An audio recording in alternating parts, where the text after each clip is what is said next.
some stuff in play, and then have a little bit of disruption, a little bit of permission, and a little bit of cards like Vapor Snag and Dismember to prevent the combo from going off. If you try to sit too much on the reactive stuff and don't apply a clock, you just get eaten up by cards like Dispel, or the deck just shifting game plans and becoming a control deck. Attacking probe here from Anderson. We'll see exactly what Adams is working with. A Lord of Atlantis, a Master. He's got a Vapor Snag over there. Then an Island and a Mutavault there for Adams. And this is the recipe. Richard is going to be able to put a clock into play. Island Walk is going to prevent Todd from blocking most likely. And then he's got Vapor Snag to prevent the combo from going off. So this is a very solid opening 7 for Richard. There's a basic Island. So those fishies will get to swim on that thing. Great flavor. Richard Garfield, a master. Would be proud. Here's the Serum Visions. Todd will draw a card. It's because they swim. That's why. Thank you. That's why they have Island Walk. Thank you very much. Because they're swimming. Yeah. Todd will pass the turn back over to Adams. Looks like Adams picked up another copy of an Island. Lord of Atlantis is where we will go. Here's an attack for 2. Love it. It's just a very honest game that Merfolk plays. I mean, the revised Lord of Atlantis, the revised Islands, if that Curse Catcher became Merfolk of the Pearl Trident, we would be back to me age 14. True. Had this opening myself. See if Anderson can keep up with this opening. Vapor Snag, you turn that into Unsummon. Yeah. There's a Tarmogoyf that won't really get the opportunity to block. Now keep in mind, Lord of Atlantis itself doesn't have Island Walk. It grants Island Walk to all the other Merfolk. So if Richard were to play another copy of Lord of Atlantis or a Master of the Pearl Trident, life is good. As Tarmogoyf is a 2-3 right now. Life is pretty good regardless on Richard's side of the table. I would be happy with where I'm at. Mutavault plus Vapor Snag is a great 2-card pairing with what his opening is. Yeah.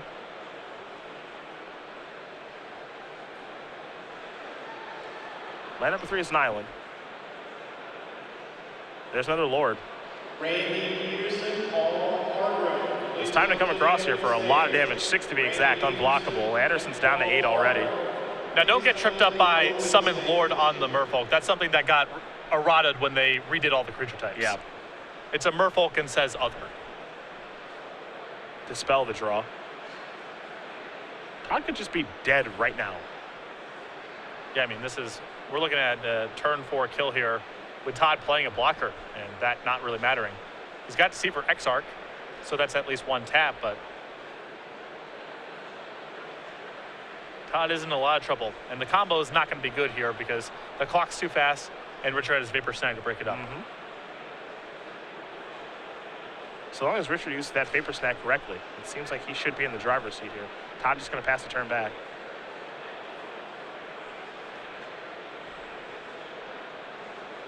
Abs will untap and draw.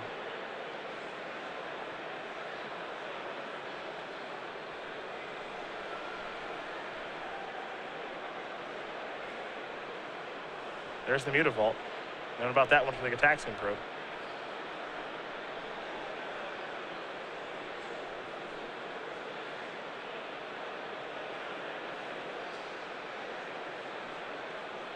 If I'm Richard, I'm just moving into combat here. Nothing crazy. See what's up. Yeah. Todd has to have something not to die. Yeah, there's 8 points of damage on the table. Yeah. And Todd can't block. I don't mind playing another Lord preemptively if you're worried about something like Lightning Bolt breaking things up here, but I wanted to go to the attack step. I think Todd's going to say, just 1 second, please.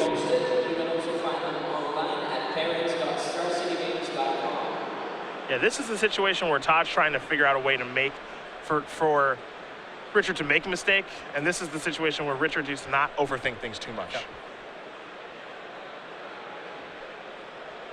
Anderson, I think I'm going to see him search up a basic mountain here. Yep.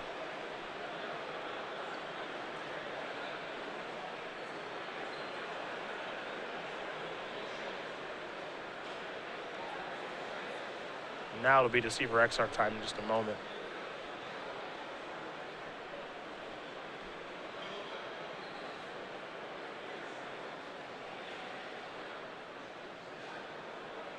There is an Exarch.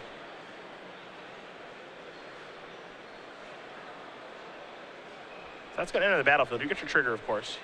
Todd gets untap target permanent he controls or tap target permanent Richard controls. He'll be tapping one of Richard's. Yeah, that's going to do it. So there you go. Pretty simple stuff there. Richard Adams is going to win game number 1 here over Todd Anderson. And Merfolk will take down T-Rich with just a pretty simple draw. Play Merfolk, play a Lord. You can't block, you lose. Yep, nothing too fancy there. Todd didn't have lightning bolts, and his blockers were no good. Richard's clock was extremely fast. Vapor Snag cut out the combo, and on to game 2. Game 2 is where we're going to go. We'll start with Anderson's sideboard. Just 2 copies of Huntmaster of the Fells, a Keranos, God of Storms, Threat to Disloyalty, a Dispel and Negate, a Counterflux, a Vandal Blast, a Deceiver Exarch, 2 Pyroclasms, an Instant Static Caster, 2 Ancient Grudge, and a Rending Volley. He's got some nice options here. Yeah, I like just loading up on removal here. Now, whether or not Todd wants to convert into more of a control deck, or if he wants to leave in the combo, it looks like he's bailing on the combo here. I see him siding out some Splinter Twins. I really just like cards like Pyroclasm, Rending Volley, Threads of Disloyalty, Huntmaster of the Fells, things to slow the game down, break up Richard's synergies, and Todd can eventually get to the late game where his stuff is more powerful. Every piece of removal here is valuable. What do we see on the Richard side from the Merfolk deck? 3 copies of Tidebinder Mage, 2 copies of Dispel, a Hibernation, 2 copies of Spellskite, a Monastery Siege, a Swan Song, a Spell Pierce, 2 copies of Seize Claim, 2 copies of Unified Will. I don't know how much of the counterspell stuff Richard wants to really bring in here. I think the copies of Tidebinder Mage are reasonable to bring in as a good answer to Tarmogoyf. I think the 2 Spellskites are also good insulation against Lightning Bolt. Also solid if Todd still has the combo in his deck somewhere. But I wouldn't really want to go too deep on the counterspell action here. But there is an argument for Swan Song, Spell Pierce, Unified Will. All these cards are reasonable. I just don't know how much of it Richard really wants. We'll see how much he wants to sideboard, and of course we'll see what Todd sideboards as well, as he can play this weird thing of just a normal control deck, or if he still wants to have the Splinter Twin stuff. Pyroclasm, Huntmaster of the Fells, backed up by Lightning Bolt, that's a really solid package against Merfolk. And based on what I saw while Todd was sideboarding, it looks like he's just bailing on the combo altogether. Which makes sense. You're playing against a blue deck. He's shown Vapor Snag, probably has Dismember, probably has other stuff in his sideboard to make getting the combo off a little bit more complicated. And Merfolk is not that great against the card Tarmogoyf. Yep. Doesn't have a lot of ways to get it off the table. It's just too big for the mana cost. So gotta swim by it. Yeah, exactly. Gotta swim around it. So if Todd can contain the board of lords on the other side of the table, Tarmogoyf and Snapcaster Mage plus Bolt, that's good enough to win the game. He doesn't have to actually combo off to beat Richard. These players will sideboard and shuffle up here for game number 2 as they found configurations it looks like they're happy with. Well, very quickly talk about the Star City Games newsletter. It's been revamped. It's your source for Magic the Gathering news. You get the latest on the Open Series. Of course, you're watching that right now. The Open Series Match of the Week. You can receive exclusive deck lists and advice from some of the best players on the website. You'll find columns from Ross Merriam, Jim Davis, Chris Van Meter, Brian Braun-Duin, exclusive only to the newsletter. You can catch up on all the event results, so the shifts on the leaderboard and players that do have buys coming into Open Series events, as well as the Race to the Players Championship. And most importantly, an exclusive cardboard crack comic in there as well. Sign up for free, starcitygames.com/newsletter today. Also, you can find it at the top of the website too. It's been actually easier to find now, given that we've got some exclusive content there. So just go to the website. Right on the top, it's actually a heading, or you can use that URL, starcitygames.com/newsletter. Get signed up again for free today. All the matches, all the articles that are selected, those are cultivated by content coordinator Cedric Phillips, That's a man me. of impeccable taste. That's so me. you know you're getting the cream of the crop. Thanks for the sell there. Yep. That was really nice of you. Todd Anderson, Richard Adams. That's who we're watching right now. Adams with a pretty easy game 1 win. See if Todd can tie things up here. Todd went 3-1 in the modern portion yesterday. Looks like he's off to a 3-0 start today.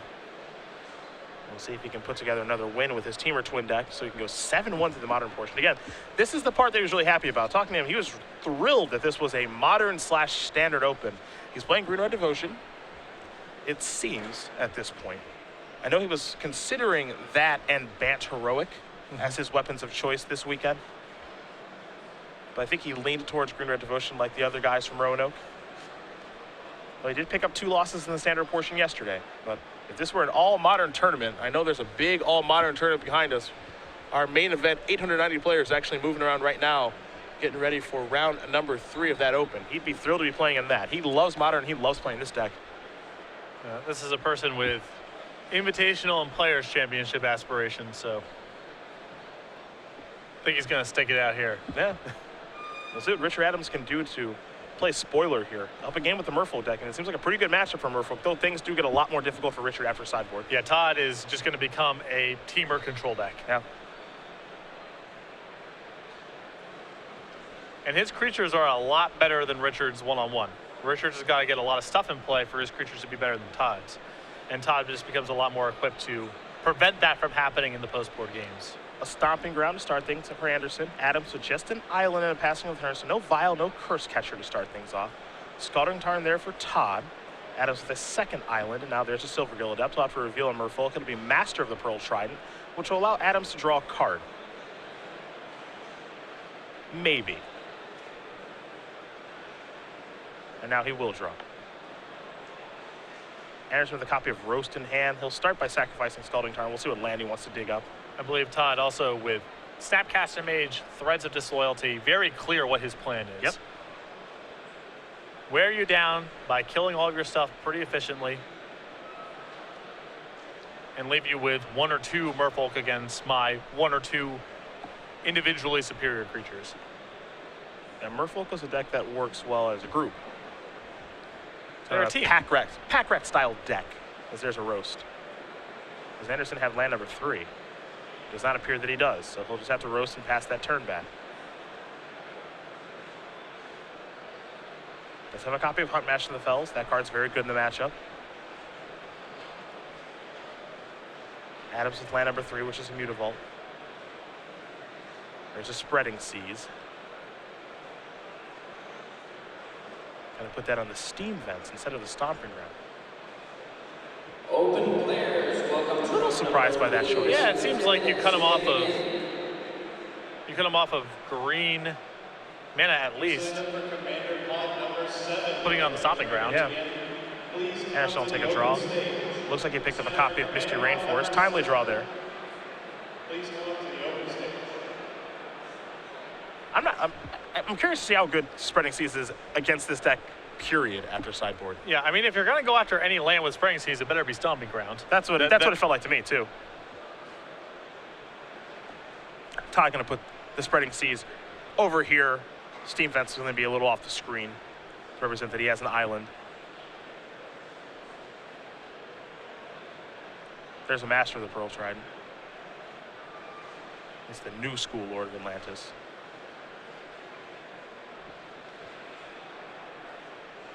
See if Anderson wants to sacrifice his Misty Rainforest now or leave a land in his deck to up the chances of him drawing one.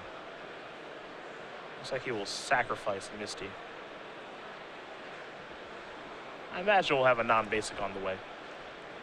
No fear of Blood Moon here, so just fix the mana. He's going to put that Steam Vents onto the battlefield untapped. So perhaps a Pestermite or a Deceiver Exarch on the way. He's got 2 Pestermites in his main, 3 Deceiver Exarchs in the main as well, and then a 4th one in the sideboard. There is a Pestermite.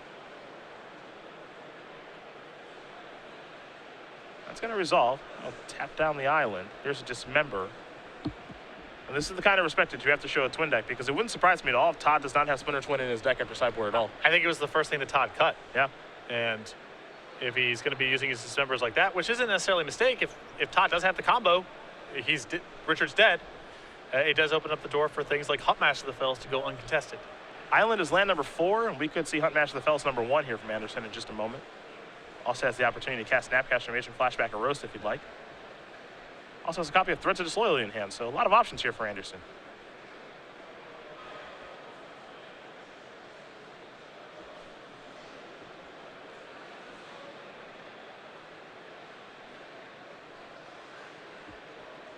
He's going to go with Threads. That'll take care of the Master.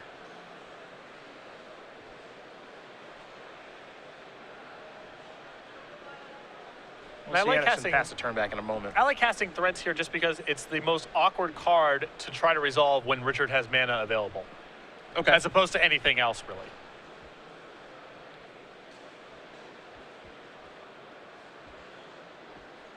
See a couple copies of Snapcaster Mage here in Anderson's hand. He's got a pretty good hand right now. It's also the card with the highest ceiling. If Richard doesn't have a Vapor Snag, it's very hard for this not to be at least a 2-for-1 for Todd. Silvergill Adept. reveals Marrow Reejerey. Draws a card.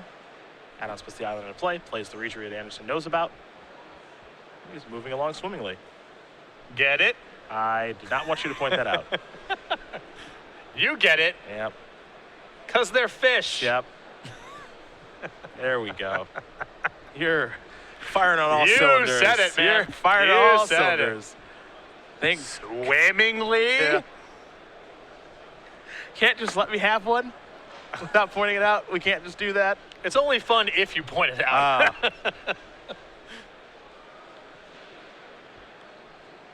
Master's going to trade. This is an exchange Todd's probably pretty happy with. Here comes Snapcaster Mage. It'll be a roast on the Reejerey. This is the kind of game that he wants to play. Just trade my resources, kill your stuff. Here's a 2-for-1, here's a 2-for-1, here's a 2-for-1. You never get any synergies going because you need to get too many lords in play for that to happen. Yep. You'll draw lands eventually. Yep. Or curse catchers or vials. Your Master of Waves is pretty bad. Yep. Or I have Tarmogoyf, and Tarmogoyf's bigger than Master of the Waves, plus, you know, your elemental token. And does get 2 elementals because of the spreading seas. Combo. Yeah, indeed. There's a Sulphur Falls. Here comes Tarmogoyf, I think. Yep. Now, one card that Todd does have in his hand right now is actually a copy of his Staticaster. That's a real doozy against Master of Waves. Mm-hmm. Not so much the original card, but it's friends that it brings along. Tarmogoyf's pretty big here. This would be a 4/5.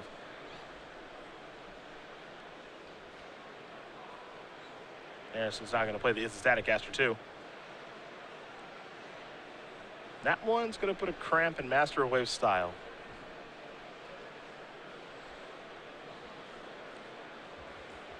It's going to actually, going to be a copy of Unified Will. Never mind.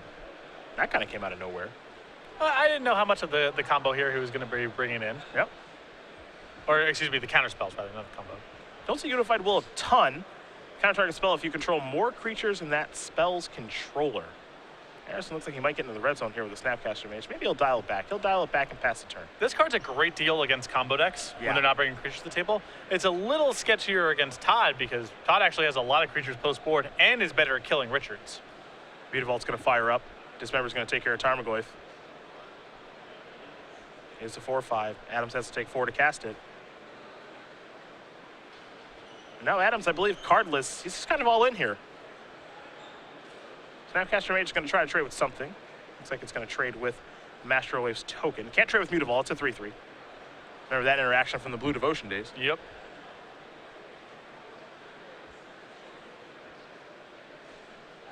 The question is, does Todd need to block at all? Looks like he will. He'll take 5 points of damage. I think Todd's mentality should just be, in general, play defense. Yeah. You know, his game plan here is just to try to run Richard out of resources by trading as much as possible. And Adams actually does have 2 cards left. One of them is an island. Don't have a great look at the other one, but here's a Hunt Master of the Fells. That's going to come into play. It'll trigger. It'll bring a wolf along with it past that turn. Anderson up to 13. Again, just trying to trade resources a bunch. Looks like Anderson did draw a copy of Ancient Grudge. No targets for that right now. It's always interesting bringing Ancient Grudge against this deck because killing Vial is pretty important. Though it depends on the stage of the game you're in. Absolutely. Mutavault's going to fire. We saw Master of the Pearl Tribe. That was the draw for the turn. Island Walk is a real big deal here. It's an attack for 3. Elementals don't get to walk on islands. So you'll get a trade there. But the Mutavault is a 4-power creature. The Master Wave is a 3-power creature, so Anderson's in some trouble. It is both a Merfolk and an Elemental. And now Todd has access to the risky play, which is just past the turn, hope to flip your Hunt Master, kill the Master. But if Richard has anything to play, it's a mess.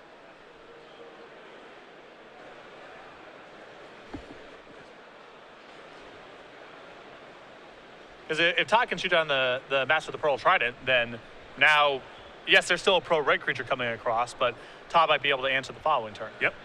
And he does have a Snapcaster Mage in hand.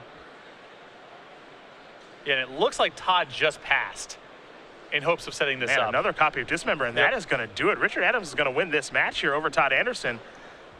2-0. Merfolk will take care of Teamer Twin. Looks to be a pretty tough matchup there for Teamer Twin. Well, game one definitely appeared tough. Todd there, he's siding in a lot of creatures, and a lot of his spells outside of Lightning Bolt aren't particularly good. He died with a Snapcaster in his hand. Yeah. They really